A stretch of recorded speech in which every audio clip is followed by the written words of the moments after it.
tanto, ambos sistemas como que trabajaban de manera bien complementaria, ¿sí? Estimulando o inhibiendo funciones uno de otro.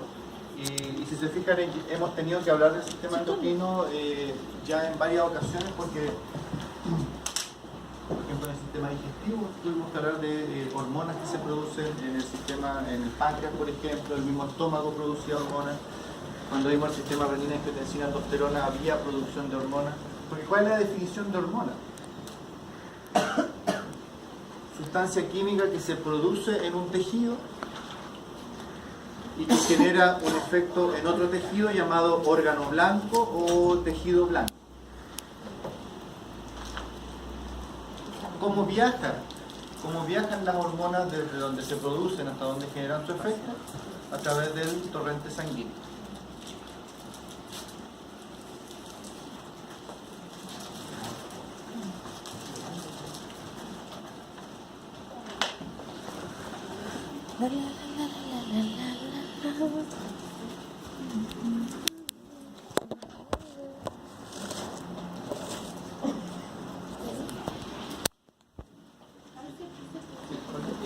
En ese sentido, Maluma.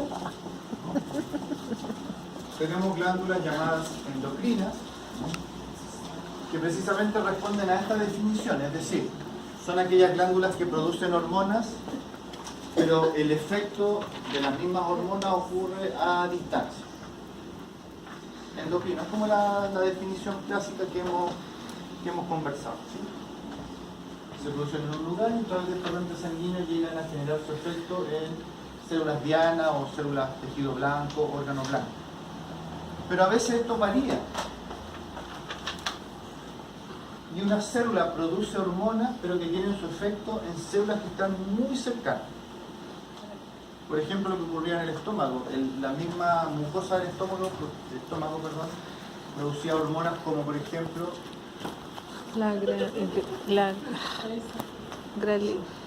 ¿cómo se llama? la gastrina, ¿sí? O la somatostatina. ¿Y dónde generaban su efecto? En el mismo estómago.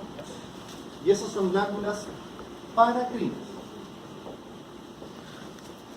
Porque para es al lado. El efecto ocurre prácticamente en el mismo tejido que lo produjo.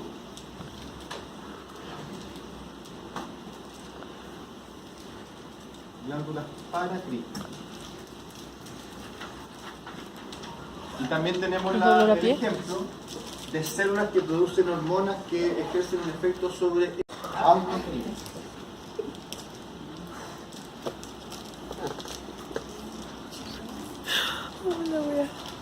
Las hormonas que producen las células tienen un efecto sobre la misma célula. ¿En qué momento se paró? Sí, tú.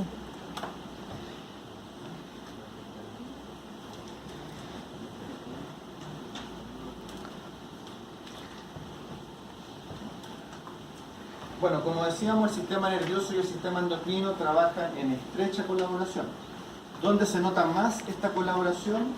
Que lo vamos a ver un poco más adelante, en el eje hipotálamo-hipófisis. Ahí tenemos una muestra muy clara cómo el sistema nervioso controla y regula de manera muy directa y anatómicamente están muy cerca una de las principales glándulas endocrinas del organismo, que es la hipófisis. Respecto a las hormonas, si a uno le preguntan ¿para qué sirven las hormonas? Las hormonas tienen tres principales funciones. Se clasifican en funciones metabólicas, funciones de crecimiento y funciones reproductivas. Vamos un poco al detalle. Aquellas hormonas que tienen efectos metabólicos pueden ser de tipo que regulen el metabolismo energético del individuo. Y cuando hablamos del metabolismo energético, ¿a dónde apunta principalmente esta regulación? A la utilización de la glucosa, que es el principal combustible para el metabolismo celular. ¿Cuáles son las principales hormonas que participan en la regulación de la insulina, de la glucosa? Insulina y glucagón. La insulina lo que hace es meter la glucosa a la célula. El glucagón se encarga de que haya suficiente glucosa siempre en circulación. Ahí vamos, esto es un resumen, de ahí vamos a ir viendo por detalle cada una. La adrenalina y el cortisol. ¿Se acuerdan cómo la adrenalina afectaba en la utilización de la glucosa?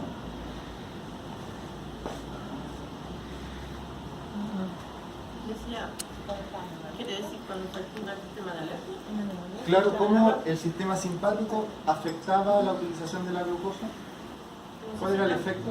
Necesitaba más glucosa los músculos para funcionar más rápido.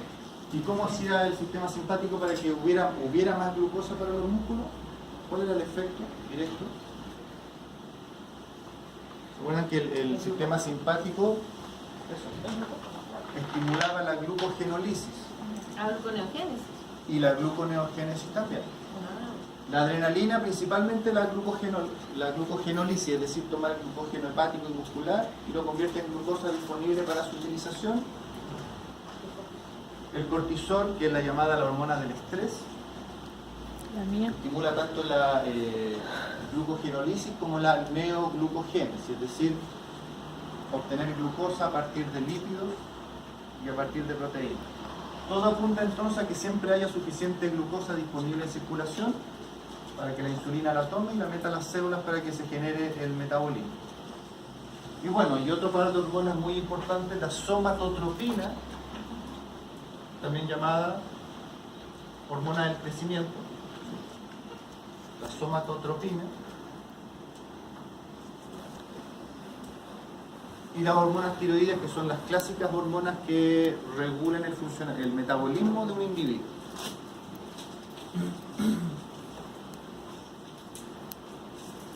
Esas son principalmente las hormonas que tienen efecto metabólico energético. Pero también en el metabolismo tiene mucho que ver la utilización de los electrolitos, minerales o electrolitos. En este sentido, la calcitonina y la paratormona tienen principalmente su efecto en el metabolismo. Calcitonina y paratormona regulan el metabolismo del calcio y el fósforo, y el sistema renina, angiotensina, aldosterona regulaba el metabolismo de Renina, angiotensina, aldosterona de la de... ¿De? Pero en términos de electrolitos, ¿cuál era el electrolito que regulaba este sistema? El sodio y el potasio, ¿cierto? La aldosterona reabsorbía sodio y eliminaba potasio. Espera un poquito. Esas son las hormonas que tienen funciones metabólicas. Amigo. ¿Qué hormonas tienen que ver con el crecimiento y desarrollo de un individuo? Claramente la hormona del crecimiento, la somatotropina,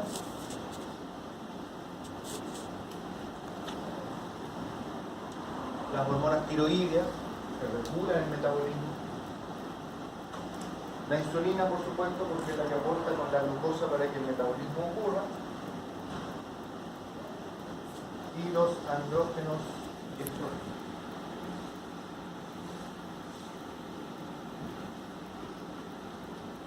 Y bueno, y finalmente un individuo ya, aunque se desarrolla adecuadamente, faltan funciones reproductivas del individuo, estrógeno, progesterona en la hembra, testosterona en el macho.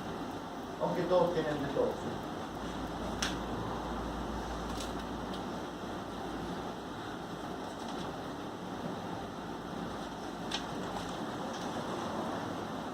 ¿Se acuerdan que habíamos hecho, en las primeras clases, hicimos una tabla comparativa entre el sistema nervioso y el sistema endocrino? Sí. ¿Sí? ¿Qué se ríe? Uno de los ítems comparaba las concentraciones de la sustancia que transmitía la información, que en el caso del sistema nervioso, ¿cuál era la sustancia que transmitía la información? Neurotransmisor. Los neurotransmisores.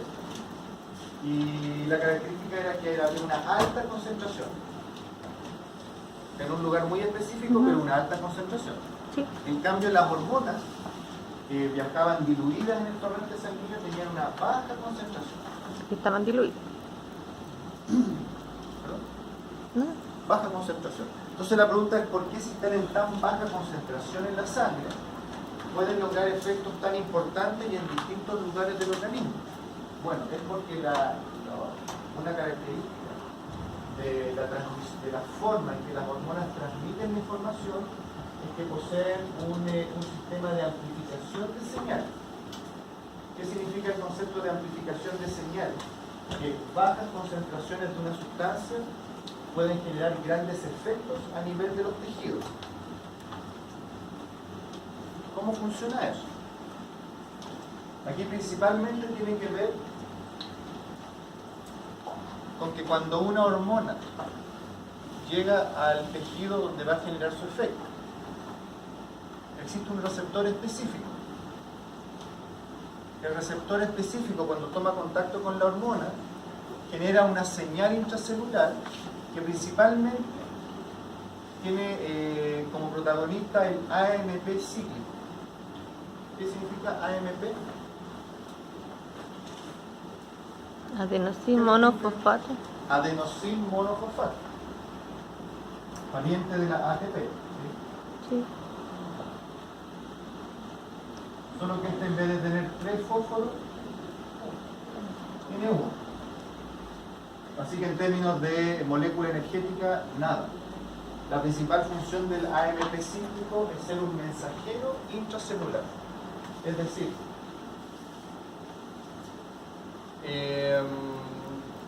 recibe la señal de la hormona y si se fijan, el AMP cíclico cuando recibe la señal y reconoce el tipo de acción que debe generar dentro de la célula, comienza a multiplicarse, empieza a amplificarse. Por lo tanto, una sola hormona puede dar origen a miles de AMP cíclicos y por lo tanto, ¿qué es lo que estamos haciendo? De que la señal que llegó por una sola sustancia se amplifique de manera tal que pueda generar un gran efecto dentro de la célula. Eso es lo que llamamos amplificación de señal. No necesito grandes concentraciones de hormonas en circulación porque una sola, en términos gráficos, ¿sí?, puede generar un tremendo efecto dentro de una célula o de un tejido. Eso caracteriza al trabajo de las hormonas.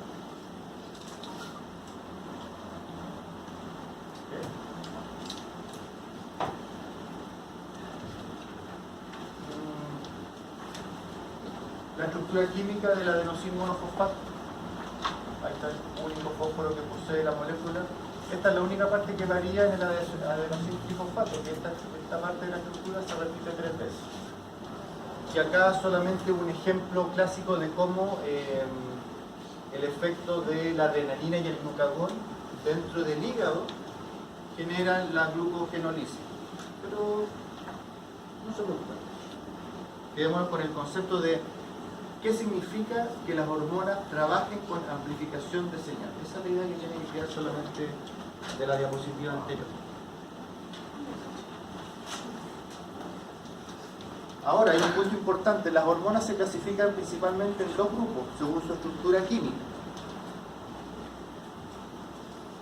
Tenemos las hormonas proteicas y las hormonas lipídicas.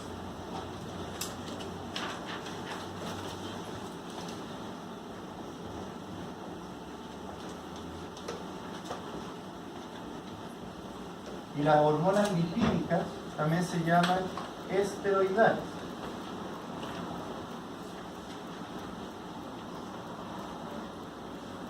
¿Por qué se llaman esteroidales también? Porque todas las hormonas cuya estructura es lipídica provienen del colesterol.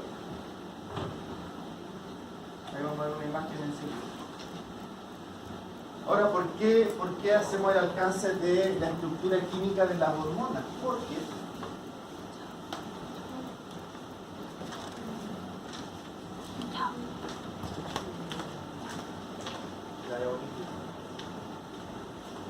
Porque si la estructura de la hormona es proteica, cuando llegue a las células donde debe generar su efecto, no puede atravesar la membrana plasmática. Lo único que puede hacer es tomar contacto con un receptor que está afuera de la célula y se genera el mecanismo que vimos anteriormente. La hormona se queda afuera de la célula y mediante el mecanismo de amplificación de señal, la información que trae la hormona finalmente va a llegar al lugar de la célula donde debe actuar. no hay problema en eso. Pero si en la estructura de la hormona es lipídica, claro, difunde a través de la membrana plasmática con mucha facilidad. Y por lo tanto, ese tipo de hormonas llega directamente o al citoplasma o a la membrana nuclear y genera el efecto. Primera diferencia entonces entre hormonas proteicas y lipídicas. Las lipídicas ingresan a las células y las proteicas necesitan un mensajero que lleve la información al interior de la célula. Todo solamente por su estructura química. Segunda diferencia, las hormonas proteicas son hidrosolubles y por lo tanto viajan disueltas en el plasma, las proteicas. Sin embargo, las lipídicas, como no son hidrosolubles, no pueden viajar disueltas en el plasma, por lo tanto viajan unidas a proteínas plasmáticas. Las proteicas son hidrosolubles. Entonces la segunda diferencia es de qué forma estas hormonas viajan por el sistema circulatorio. Las proteicas disueltas, libres, sueltas, si no hay problema, pero las lipídicas van unidas a proteínas plasmáticas.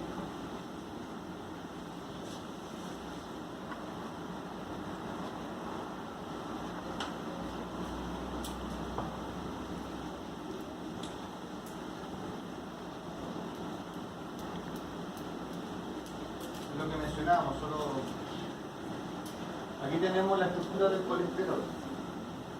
Si nosotros analizáramos la estructura química de la progesterona, de los estrógenos, de la testosterona y de algunas hormonas derivadas, el cortisol también como un corticoide, se van a fijar que las variaciones son mínimas, porque todas estas hormonas derivan del colesterol y solamente la acción de algunas enzimas en la ruptura de algunos enlaces químicos lo que genera la diferencia.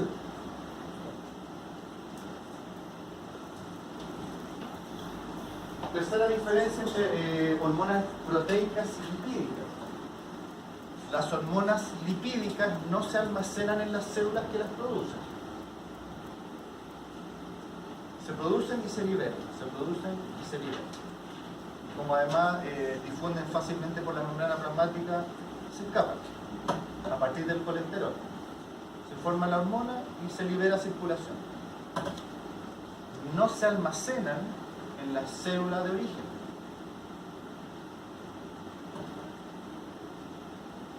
En cambio, las proteínas, las hormonas proteicas, sí se almacenan en la célula de origen. Y por lo tanto tiene que llegar una señal específica que le diga a esa célula, libera las hormonas que están almacenadas. En el caso de las hormonas lipídicas, no, porque no se almacenan, insisto, se producen y se liberan.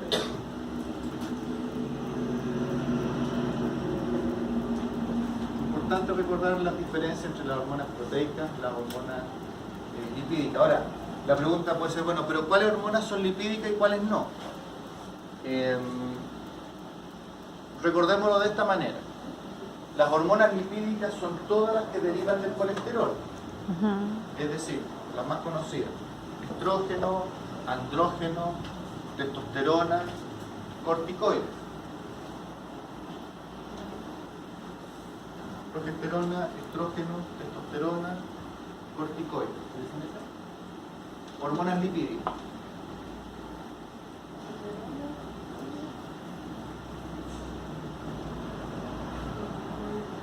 ¿La prolactina? ¿La prolactina? ¿No? No, porque no deriva del colesterol. Todo el resto de las hormonas son proteicas. Ok. Aprendámoslo de esa manera. Solo las sexuales. Es decir, la antidiurética es Proteica. bien, ¿ves? Estamos despiertos.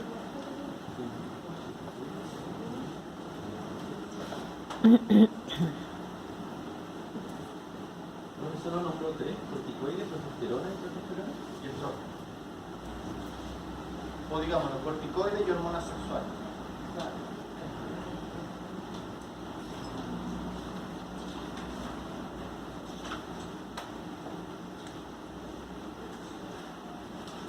redondeando la idea de la baja concentración de hormonas versus una gran respuesta a nivel celular,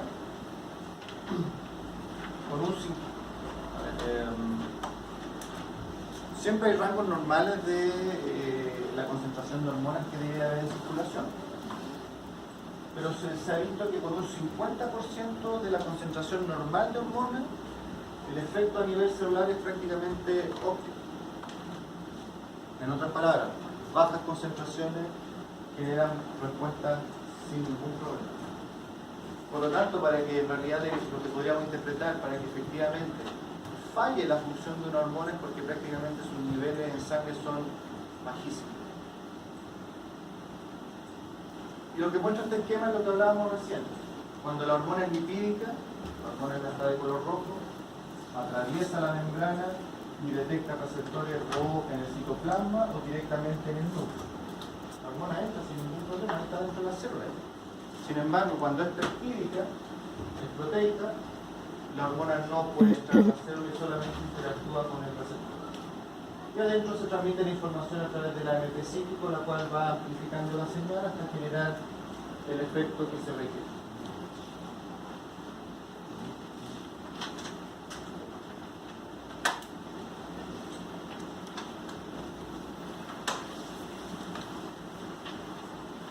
Eso es como una generalidad de cómo las hormonas generan efectos en las células.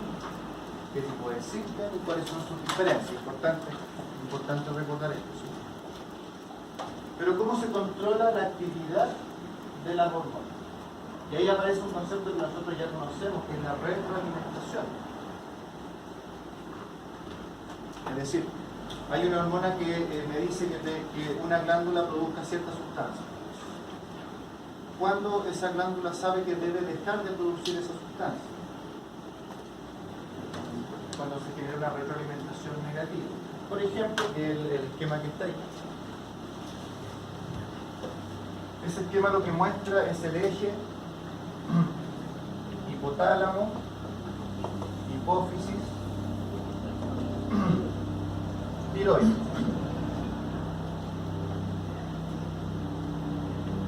Primero, el hipotálamo es el que produce, esto lo vamos a ver en detalle después en cada glándula, solo para recordar el concepto de retroalimentación.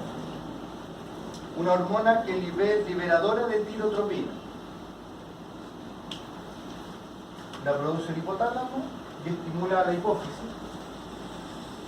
para que produzca la tirotropina o TSH, la hormona estimuladora de la tiroides. Feedback positivo. Estimula la producción de otra sustancia. A su vez, la TSH, que es producida por la hipófisis, a través del sistema circulatorio, va a llegar a la tiroides y la va a estimular, retroalimentación positiva nuevamente, para que produzca las hormonas tiroides, que son la T3 y la T4. Perfecto. Todo muy bien, todo muy ordenado.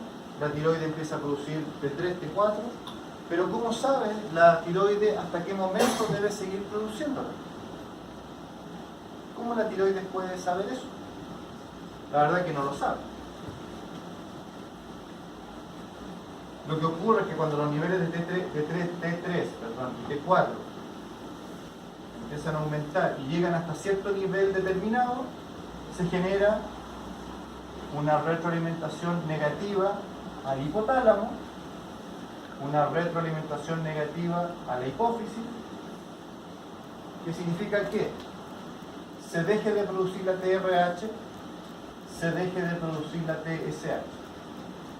Estoy inhibiendo retroalimentación negativa, y si bloqueo la producción de esta hormona, la tiroide no es que sepa que debe dejar de producirla, sino que en realidad no le queda otra porque no está recibiendo el estímulo necesario. Retroalimentación negativa. Si eventualmente estas hormonas vuelven a bajar, se corta la retroalimentación negativa y más que aparecer una positiva, como la inhibición desaparece, estas vuelven a producir las hormonas que producen siempre. Estimula y los niveles de T3 y T4 nuevamente comienzan a producirse.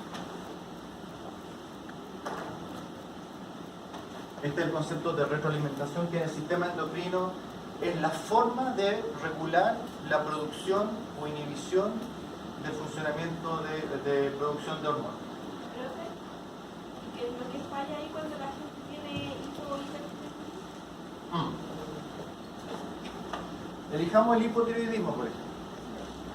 El hipotiroidismo se define como una bajas concentraciones de T3 y T4 en circulación. ¿Qué podría fallar en este eje para que bajen los niveles de T3 y T4? Yo les pregunto. ¿Qué me sigue de nuevo?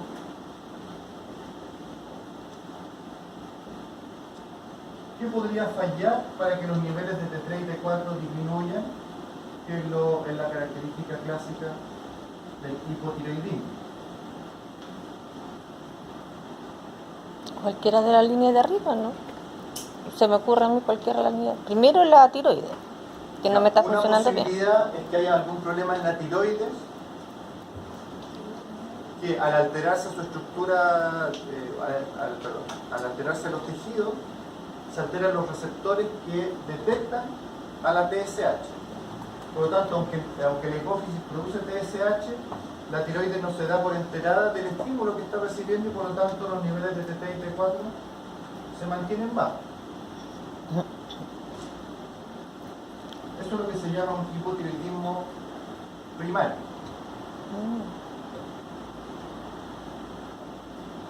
Pero otra posibilidad es que la tiroides esté perfecta, pero tenga una hipófisis que está produciendo poca TSH. Si produce poca TSH, el estímulo a la tiroides es muy bajito, porque hay bajas concentraciones de la hormona que estimula. Por lo tanto, los niveles de T3 y T4 también son bajitos. Eso se llama hipotiroidismo secundario. Y algo que sería más raro, pero biológicamente puede ocurrir, es que algo pase en el hipotálamo en que no se produzca suficiente TRH. Y por tanto, si hay poca TRH, hay poco estímulo para que se produzca TSH y a su vez hay poco estímulo para que se forme T3 y T4. Por eso cuando se evalúa el funcionamiento tiroideo, a usted no le piden solo T3 y T4. No, TSH. También le piden la TSH. Porque si tiene bajo el T3 y T4, pero tiene TSH normal, el problema está en la glándula, porque el estímulo es suficiente. Distinto sería que tenga bajo su T3 y su T4 y su TSH bajo también. Entonces el problema está acá. Por eso en realidad después cuando vean en medicina las patologías que afectan al sistema endocrino, la base es entender la fisiología. Si uno entiende cómo funciona el eje, puede ver en qué parte falla y claramente el tratamiento posterior también tiene mucho que ver con eso.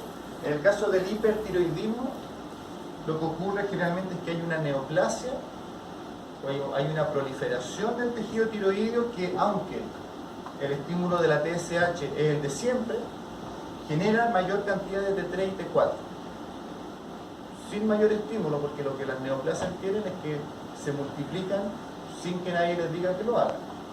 Por eso generalmente, ¿cuál es el tratamiento? La extirpación de la glándula. ¿Cuál es el problema de extirpar la glándula? No va a voy haber al más. lado contrario, me quedo con un hipotiroidismo. ¿Pero cómo lo soluciono? Con fármacos.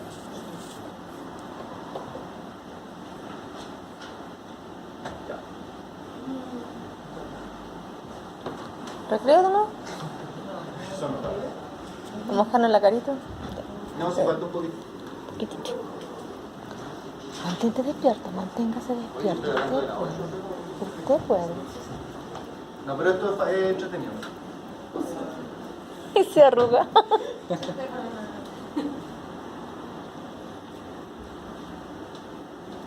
Está más dedicado, no hay borrador, no hay. ¿Cómo es? ¿Papel? ¿Tiene papel? Oye, ¿es verdad que existe, verdad que existe un lóbulo, recordemos? El lóbulo anterior, también llamado adeno hipófisis, y un lóbulo posterior o neuro hipófisis. ¿Cuál era la principal diferencia entre ambos lóbulos? Que Uno el lóbulo descargaba. anterior tenía una irrigación importante, que era un sistema porta, ¿se acuerdan? Entre el hipotálamo y la hipófisis, que era la manera en que viajaban, por ejemplo, cuando vimos recién el ejemplo de la tiroides, como el TRH le dice a la hipófisis que produzca TSH, porque viajan a través de una red de capilares, un sistema porta, hipotálamo, hipófisis. Por lo tanto, el lóbulo anterior se llama adeno hipófisis porque produce o funciona como una glándula. ¿Y la- Adeno significa, recordemos, ¿El glándula. anterior? En cambio, el lóbulo posterior es principalmente inervación del hipotálamo. Aquí no hay tejido glandular que produzca hormonas, porque de hecho decíamos que las dos hormonas que se liberan desde el lóbulo posterior de la hipófisis no se producen ahí. Se producen en el hipotálamo, pero se almacenan solamente en el lóbulo posterior de la hipófisis. ¿Cuáles eran esas dos hormonas? Oxitocina y la vasopresina, también llamada hormona antidiurética. Profe, Estas son las únicas dos hormonas que se liberan desde el lóbulo posterior de la hipófisis. profesor, una pregunta. Sí. Ahí en la diapo dice arteria hipoficiaria anterior y después abajo dice negro hipófisis, ¿no el lóbulo anterior? ¿No?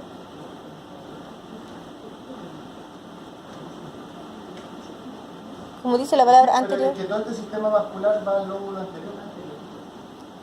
No entra acá, entra ahí. Oh, Ahora, dice que la oxitocina y la vasopresina, o sigamos diciéndolo antidiuréticamente, viajan desde el hipotálamo a la hipófisis a través del flujo axónico. ¿Han escuchado el concepto de flujo axónico? Pregunto.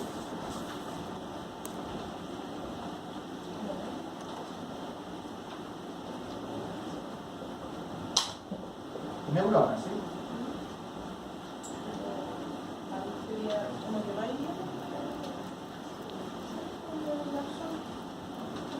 ¿Cómo va bien? Hay neuronas.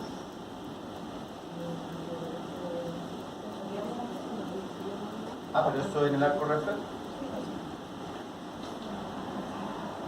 No, pero ahí estamos hablando de nervios. Neuronas, volvamos a la parte básica de la neurona. ¿Para qué sirve el axón?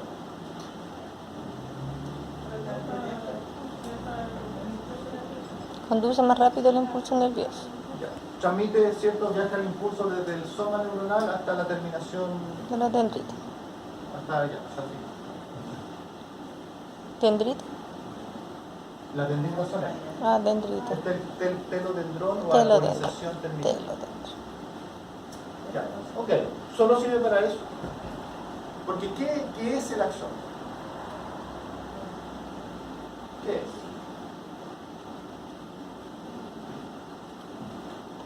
Porque, por ejemplo, la neurona es una célula, ¿sí?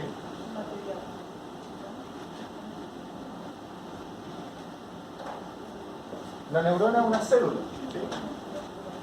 Que la agarré de un lado y la estiré, y delgadito para que quedara como un axón, y la estiré por acá, y le estiré y le dendrité. ¿Qué es el axón entonces? Una prolongación. ¿Y de qué está hecha esa prolongación? El citoplasma.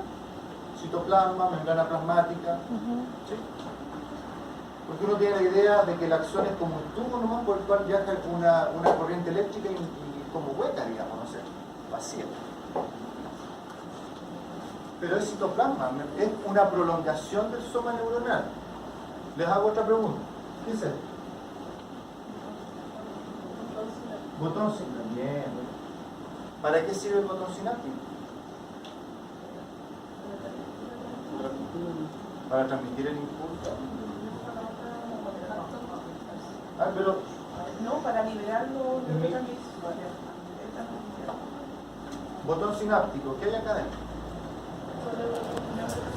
Ya. ¿Y cómo llegaron esos neurotransmisores ahí?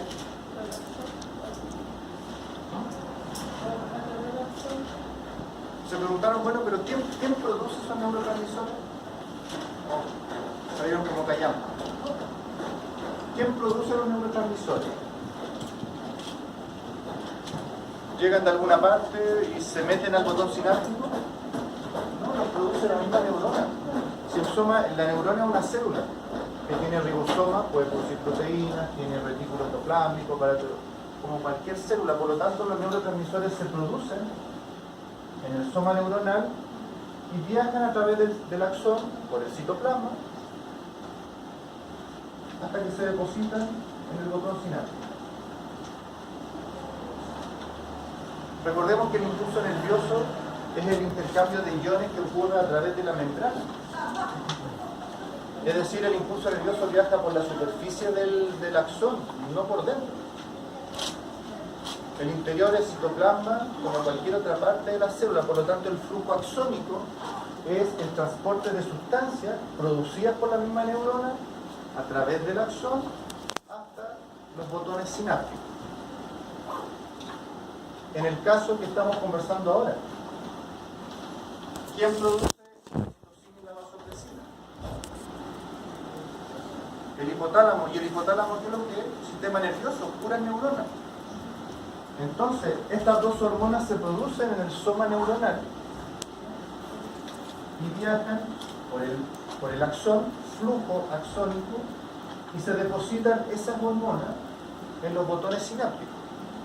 Por lo tanto, cuando llega la información, el impulso nervioso, el estímulo para que se liberen por eso hablamos de que se liberan solamente, no es que se produzcan en el lóbulo posterior. ¿Qué es lo que tenemos acá entonces? El soma neuronal está en el hipotálamo y los botones sinápticos están en el lóbulo posterior.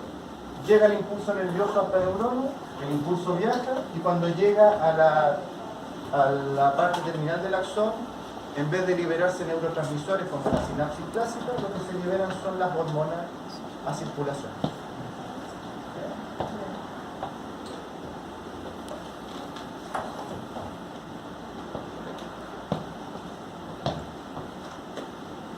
Oh, ¿está tan fome? La verdad que hora es, son las...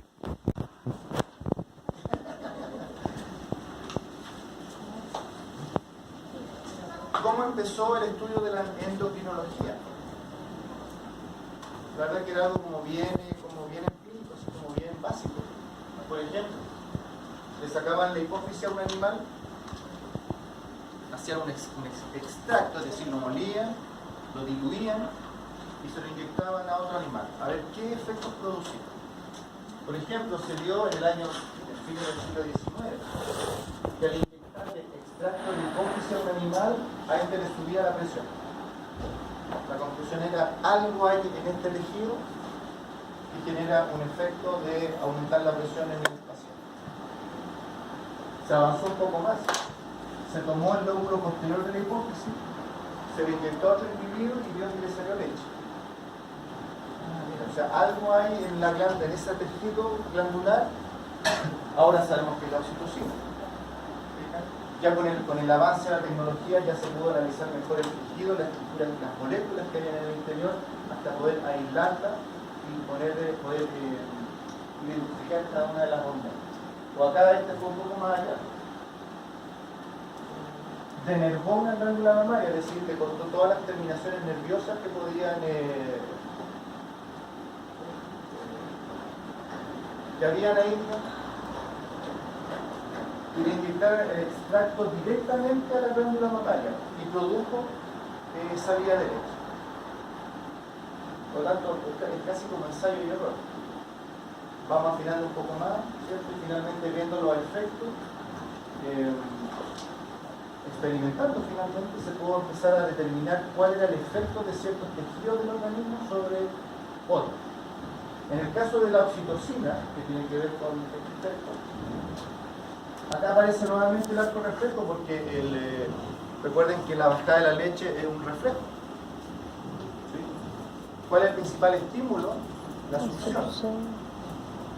Entonces tenemos receptores en el pezón del animal y cuando detectan la presión, el estímulo, a través de la vía aferente, llegan al centro integrador, que en este caso, ¿cuál va a ser el centro integrador de la bajada de la leche? La hipófisis. El hipotálamo, que es donde se produce, porque dice, están estimulando el pezón, lo que yo necesito es hacer que la leche salga. ¿Cómo lo logro?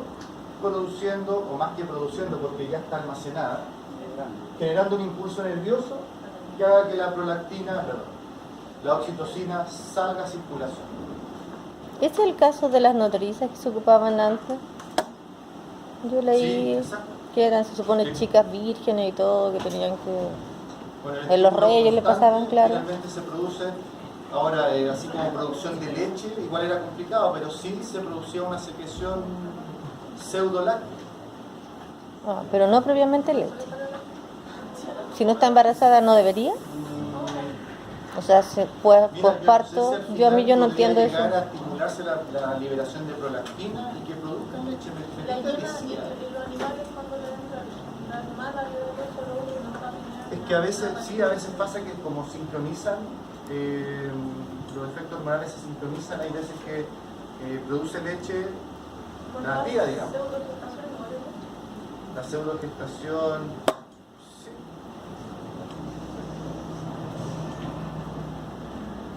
Interesante. Pero ¿cómo uno tiene leche antes de que la empiecen a succionar también? Igual no entiendo. Porque si no hay el primer estímulo, ¿no debería tener leche? ¿Cómo? ¿Es solo Sí, para que salga? Claro, o sea, ahí tiene que haber leche previamente ya almacenada en la glándula mamaria. Para que salga. Lo que pasa es que, a ver, en términos Pero sale naturales- igual antes, po. Pero sale igual antes. No, es que dijo la eyaculación de la leche. ¿Dónde cambiamos?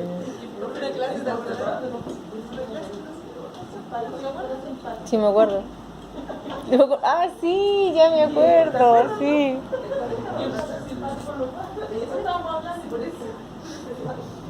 Yo quiero cambiar el tema, pero...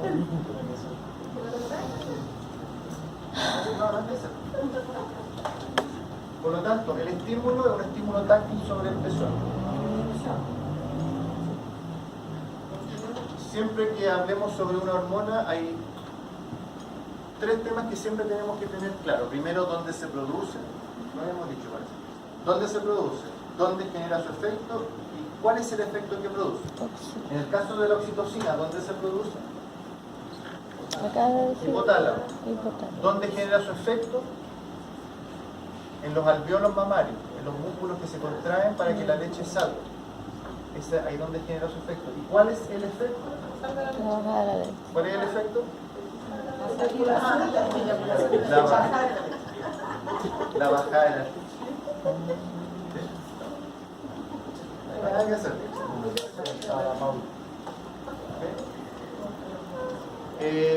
Ya lleguemos hasta acá nomás, dejemos. Ya está ahí nomás, ya. Por lo tanto, Por lo tanto. en la cátedra de la próxima semana entra todo sistema circulatorio, todo cardiovascular, más lo que vimos ahora de endocrinología.